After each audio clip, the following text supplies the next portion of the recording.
If you are tournament fishing, what is one thing you should do to customize your spinnerbait during tournament competition?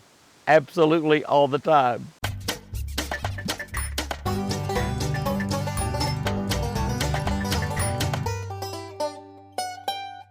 Good morning, guys and girls. Halloween, the last day of October, Halloween. Look what the first day of November is going to look like. Look at that. Isn't that a pretty picture right there? Isn't that? Got one of my American Original deep smoothies there that Lucky Strike makes. Got all those fall, autumn trees. We're not there yet, but they're beginning to turn. They're beginning to turn all over the South.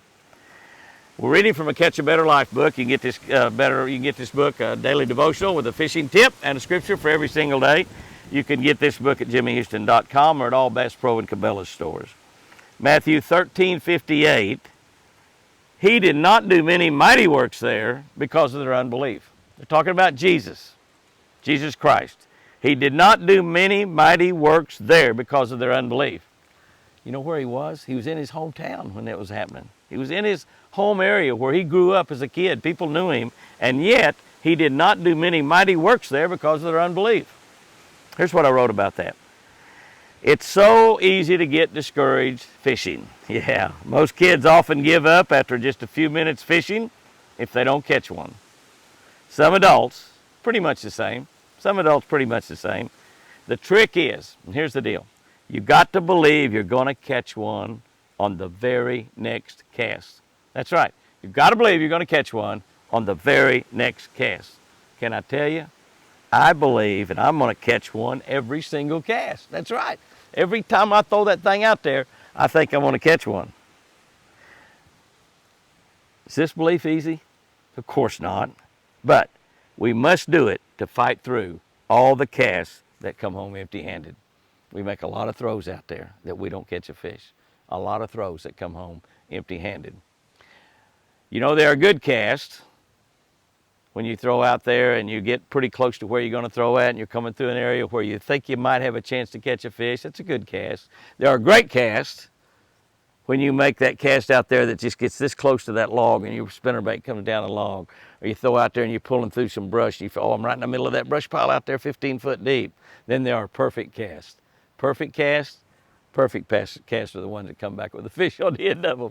That's what I'm expecting to have happen every single time. A perfect cast. This verse tells me that we must believe, you and me, must believe in order for Jesus to do mighty works in our lives. Do you want Jesus to do mighty works in your life? I'm expecting him to do mighty works in mine. Our unbelief, this is amazing right here. Our unbelief actually holds God back from performing miracles and absolutely blessing our socks off. It says right here in Matthew 13:58, he did not do many mighty works there because of their unbelief. He did some, but he didn't do many. While Jesus was here on earth, folks repeatedly said to him, prove it, prove it, prove it. Jesus consistently admonished those folks, do you believe? Do you trust me? Do you believe me? Do you trust me? Do you trust me? He continually asked them that, and they continually kept saying, prove it. What are you telling God today? What are we telling God today? Prove it, or Lord, I believe. Prove it, or I believe. Let's not hold God back. Let's believe, and let's watch God unleash miracles in our life. He did not do many mighty works there because of their unbelief. Oh, I'm always can't wait to see what God's going to do next in my life.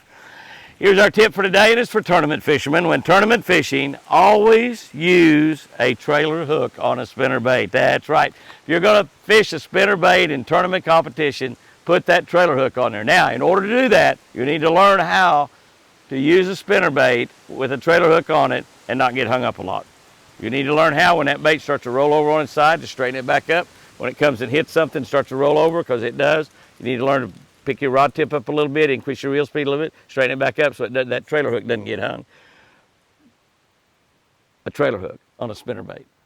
I wouldn't fish a tournament day without it. Guys and girls, go out there and have your great one today, and remember, make sure